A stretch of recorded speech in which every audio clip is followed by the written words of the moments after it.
Live from Town Square Towers at the heart of the Jersey Shore. Wake up with Jeremy Grunin. Get up, get out, do something. Join the conversation. 732-505-1160. News Talk Radio WOBM AM 1160 and 1310. Listen online at WOBMAM.com.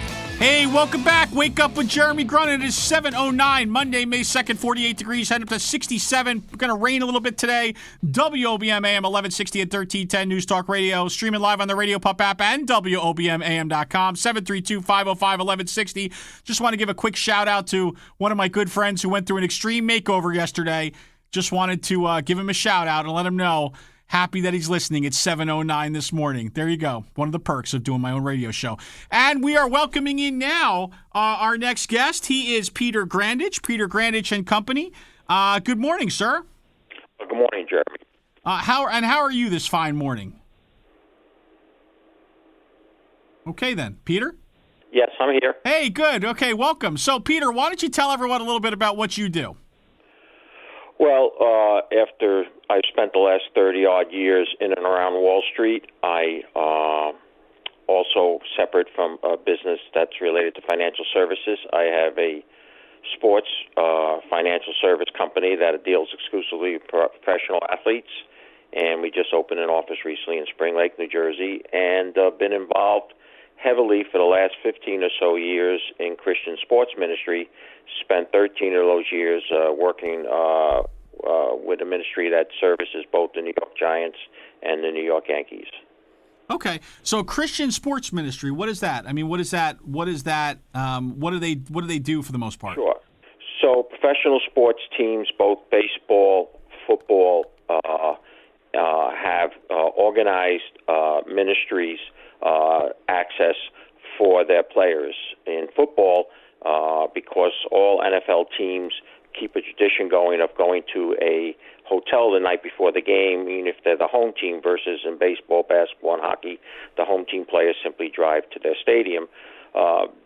Football and baseball have organized ministry services. So whether they're Catholic and can go to Mass, Protestant Christian, go to chapel, and if there are other religions, Jewish or even Muslim, the teams provide the players an ability sometime during the course of a Saturday or a Sunday morning to go and practice their faith. Also, both in baseball and football, they actually have ongoing services where for the Giants it was either Wednesday or Thursday Bible study after practice, and then taking players out into the religious world, visiting churches and other things related to their faith. And baseball and football are the real two active ones. Hockey and professional basketball have some loose-knit but not real organized services in that area. Okay, and this has been kind of a passion of yours for some time? Well, it actually was a strange way that it happened. It really happened simply because of my first almost half of my life, while I was a legend in my own mind and turning the Ten Commandments into the 10 Suggestions, I decided to get into my faith after a really bad battle with depression. And when I did, I was a diehard Jet fan at that time, however. That would explain the depression, right? Yeah, and ongoing if you remained it. But the bottom line is I decided to get into my faith. I would meet a gentleman named Lee Roussan, who was actually on the first two New York Giants Super Bowl team. He felt that God said to him that I should join with him and start a financial service firm for Christian athletes. As a diehard Jet fan, I literally said these words to him: God couldn't have possibly sent me to you because I used to root for you to drop the ball and die. Wow. So, but needless to say, we came together, and then the second athlete that came to our door was another, in fact, New Jersey native, Keith Elias, who was a young man who played both his high school, collegiate, and professional football here in the state of New Jersey. And he would introduce me to the chaplain of the New York Giants. We hit it off in about 2002, I say. And before I knew it, a diehard Jet fan was sitting in a room with a bunch of young New York Giants football players. So it wasn't long before I learned that I didn't have to hate them. And one of the benefits of all that relationship was I actually got to experience 2 Super Bowl wins while my Jet fan friends are still suffering. So Wait. Hold. Are you saying now that through this whole life-changing experience, you've actually switched teams now to becoming a Giant fan? Well, I wouldn't say switch. I tell people that I am one of those rare fans where I actually kind of root for both, which caused a bit of a problem last year because after several years they got to play each other again, and both friends on both teams asked me who I was going to be rooting for. So what I actually did was I paid for a jersey to be split and sewn together. So at the game it was half Giant jersey and half a Jet jersey, and that was a politically correct move for me. I have on my advisory board past and present players of both the Jets and Giants, so I thought that was the simplest way for me not to look like I'm favoring one over the other. Right. Okay. So you've kind of now, what you've kind of done is you have kind of brought together, and correct me if I'm reading this incorrectly, you have brought together athletes, business leaders, and kind of religion, and you kind of tied them all together in kind of multiple ventures. Is that correct? Yeah, Jeremy, and it was difficult at first. When I first came up with Trinity, the place where I was at, they told me I can put a bull on the door, I can put a rock on the door, but you're not going to put God's face on the door. So in mainstream Wall Street, there's really, if faith is practice, it's practice behind closed doors or not for the public in view. There's very few, even throughout the United States, of financial service firms that identify their faith as openly as they identify their services. So it was a struggle at first, and I had to go out independently on my own. But it's been something that has certainly kept my life going after two really bad battles with depression, and obviously I got to live a sports life dream that very few do. I've had the ability not only to meet name stars and have them become friends and clients, but have experiences with these players that normally don't happen. But I do want to caution that it's only about a third of all players actively try to pursue their faith. About a third are on a fence, one day positive, one day negative, and then there's about a third that want no part of that. And I think that's repetitious to what's in the general social community these days. Right. Okay. So we are up against a break, Peter. When we come back, I would like for you to talk to me about the Athletes and Business Alliance, which is an organization, I guess, that you kind of have built. And I'd like you to kind of talk to me about what it does both for the athletes and for the business community. Can we do that? Yes, we can. Awesome. Peter Grandich and Company, Athletes and Business Alliance. So many things to talk about. Wake Up with Jeremy Grunin back after this. Rush Limbaugh today at noon. More Wake Up with Jeremy Grunin coming up next. News Talk Radio, WOBM AM 1160 and 1310. Make a difference at the Jersey Shore. 732-505-1160. Wake Up with Jeremy Grunin. News Talk Radio, WOBM AM 1160, 1310, and WOBMAM.com. Hey, welcome back. Wake Up with Jeremy Grunin. It is 7:21, Monday, May 2nd, 48 degrees, and 67 today. A little bit of rain in the forecast. We're here with Peter Grandich talking about his ventures. So, Peter, talk to me about the Athletes and Business Alliance. Talk to us about kind of how you see it helping both athletes and business executives alike. Sure. It was born out of relationships. Two of our board members, Dave Zott, who played 15 years in the NFL and is the head of player development for the Jets, and David Tyree, who is an infamous 15 minutes of classic fame in sports of catching the helmet catch for the Giants. He heads player development for the Giants. Their jobs are to take all the players that come onto the team and begin to train them for life after football. My partner, Lee Roussan, likes to say that the NFL stands for not for long. It's the one professional sports where even the most diehard fan can't name 75% of all the players. So there's always anywhere from 15 to 20 players who kind of play second or third string, don't play long enough to qualify for the pension, and within 1 to 3 years, they're out of professional football. And what do they do with their lives? I mean, since high school, they've been among the most elite, and now they have to go into the job world, and they're really starting from scratch.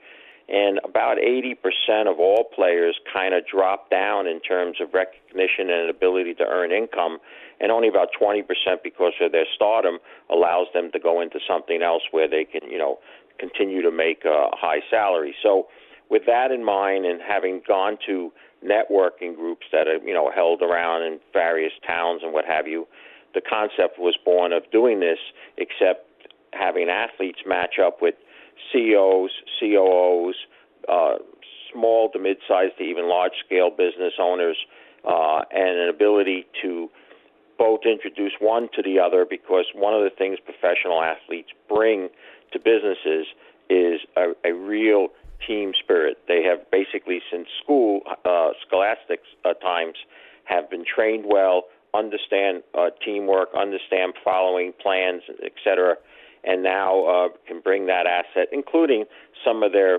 fame that they had playing professional sports, to companies. And companies normally have difficulty approaching those second or third tier folks, because once they stop playing, their name is not circulated anymore. They're not big enough to have their own websites and things of that nature. And so that's how Athletes in Business Alliance was formed. And one of the things that the athletes like most about it is, if they were to try to do this on their own, if they went to various chamber meetings and things of that nature, they get overrun with not only requests for signatures and pictures and things like that, but many people ask them to appear at such and such place, volunteer your time, et cetera, and they really need to now focus on making a living. So we kind of serve as a buffer, and we kind of bring both together, and once both see that each other can help, then they go forward and they end up, consummating some type of relationship. Okay, so can you tell folks so some of the athletes that you have, I know you have some folks that definitely people would know, and they can see this through your website, right? What's that website? Well, the Athletes in Business Alliance is scoreforbusiness.com, SCORE, for FOR, and then the word business all together.com, or they can just go to Peter Grandich and Company and see all three companies that we're involved with. Okay, cool. Cool. So, hey, Peter, when we come back, can we? I don't know if we told you, but everybody gets their magic wand to use on this show to make an impact. I'm sure you have some things that you'd like to do, right? Yes, I do. Okay, and we'll also talk a little bit about your what you do kind of as your day job, which is your estate planning, et cetera, et cetera. We can talk a little bit about that, okay? Yep, fine. All right, awesome. Peter Grandich and Company. Wake Up with Jeremy Grunin. Back after this.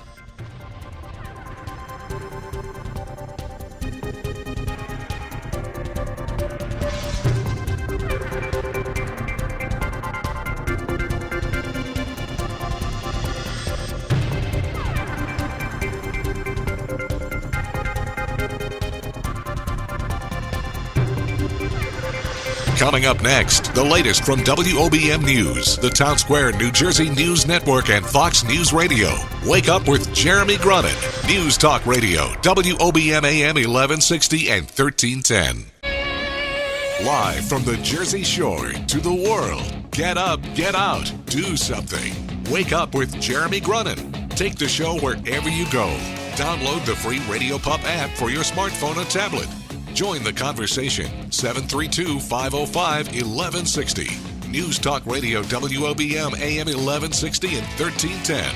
Listen online at WOBMAM.com. Hey, welcome back. Wake Up with Jeremy Grunin. 7:34, Monday, May 2nd. 48 degrees, getting up to 67 today. A little bit rainy. WOBM AM 1160 and 1310. News Talk Radio. Streaming live on the Radio Pup app and WOBMAM.com. 732-505-1160. We are here with Peter Grandich and Co. Peter, you have a very impressive resume of interviews and places where you've kind of been a financial expert. How did you decide you wanted to get started in that business a long time ago? Well, actually, I'm one of the rarities. Without even a high school education, I entered Wall Street simply because I had turned a small amount of money into a fairly large sum while I was working as a warehouse manager, only to lose it through what was back then a penny stock broker. So I entered Wall Street not in the usual manner of a college grad and that type of attitude. And then because I was horrible on the phone, the first person that would hang up on me, but I would want to not work the rest of the day, I actually started a newsletter to write my ideas down. And one thing led to another, and within a few years, I was head of investment strategy for a Wall Street firm. I forecast the so-called 87 crash and the rebound. That kind of put me on a national stage. By the mid-'90s, I was managing hedge funds, a mutual fund that bared my name.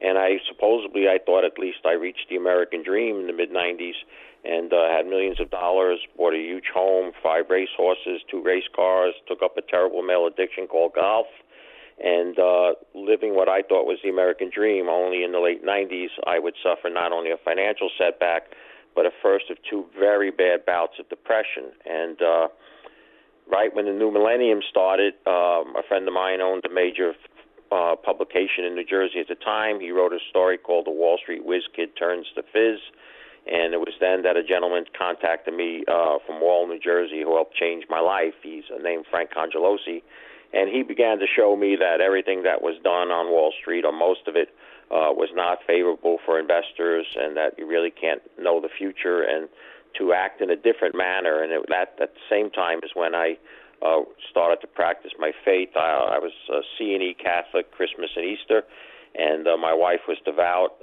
so I started to practice my faith. That's when I met Lee Roussan, and then kind of this little bit what I told you earlier. Right. Trinity took off. I started meeting athletes. Came a bit of a spoke on a wheel in a small industry called the metals and mining. Recaptured not only all the money that I had previously lost, I went to another level. And then in 2008, this time without any normal reason to suffer serious depression, no marriage problem, no love, no work problem, no money problem. I had the second and badly terrible bout of depression. Not fun when it was going through it, but it really was something that was finally necessary for me to get rid of much of the stuff that I used to stay with. And then things turned around, and been blessed and just turned 60 and living the dream in this sense that I always wanted to live in a certain town in Monmouth. I couldn't, but now I opened an office there, and hopefully for what remains of my life, I can use these assets and blessings that the good Lord has given me. Wow, good for you. And for what it's worth, you don't look a day over 54. Peter, what would you recommend? What would you recommend somebody do with their magic wand? Because I'm giving you one, and it's time for you to use it. So what are you going to do? Well, for me, on a personal level, I find that life seems to have 3 stages. Most people either going into the forest, they're in the forest, or they're coming out, and the only one that seems to be of some happiness is coming out. So mental depression and things, high anxiety, panic attacks, things of that nature, if one hasn't suffered from it, they're probably going to sometime, or they know or care for somebody that is. If I had a magic wand, and I do try to use all the time I can to speak about my own experiences, I would make society recognize it as any other illness and not treat it as something, that's of a lesser, or the person is a lesser person because they're suffering from it. And in particular here on the Jersey Shore, we've been very helpful to organizations that try to prevent suicide with young children. And I think I can't imagine, I've met them, I can't imagine, it's enough losing a child, but to know that a child gave up its life, I can't begin to appreciate what a parent must feel like. So if I had a magic wand, I would try to make those things be much less and negatively impact society. Very cool. Now, Peter, on a personal note, how do I get an invitation into this ABA thing? What do I have to do? Well, people, they send us information. We respond to them back, telling them whether or not what they do would qualify for any and all the athletes that are in it. Once it's decided that there is one or more of the athletes express an interest to know more about what that person has to offer, we make the introduction, and then it's simply between them whatever they come to a conclusion with. The reason we've done that is most of those athletes that you'll see in the organization listed are either friends, clients, or they're friends of people we know in the sports management business, and this is a way of helping and servicing them. And, of course, our greed motive is not only do we meet the athletes and be able to show them our trade, but we meet the public that comes in involved, and they learn about what we do as well. All right. So, can you take a look at my resume? I'll send it over to you, and you see what, maybe we could do something. I'm just saying. Well, I think you've done pretty well. I read up about it before I came on. So. All right, cool. Peter, let me ask you, where would people learn more about you and what you do? Where do they go? The best is petergrandich.com. Grandich is Grandich, petergrandich.com. It lists the 3 companies, and it lists a book that I written. It's now in its 3rd edition. It's really an autobiography, and anybody that has struggled both with finances, their faith, and also has fought and had problems with depression and all, I would encourage them to read it. They can read it free online. It's simply you don't have to send anything, provide any information. You could read the book and go on your way. And I think that's where we can be most beneficial to people. Awesome. So it is Confessions of a Wall Street. Oh, wait, is it Confessions of a Wall Street Whiz Kid? Yeah, well, the 3rd edition was changed. Now it's called Confessions of a Former Wall Street Whiz Kid. Because I asked not to be called the Whiz Kid anymore, because not only do I not know the future or anybody else on Wall Street, only God does. So I don't really want to be called the Whiz Kid anymore. Right. Okay, and if you go on his website, you can see his blogs. Got a lot of good stuff on there, a lot of content, so highly recommend it, petergrandich.com. And thank you so much for joining us this morning, sir. Thank you for having me, and God bless you. God bless you. We'll be back more Wake Up with Jeremy Grunin right after this. Everything you need to know about the Jersey Shore. This is Wake Up with Jeremy Grunin. News Talk Radio, WOBM AM 1160 and 1310.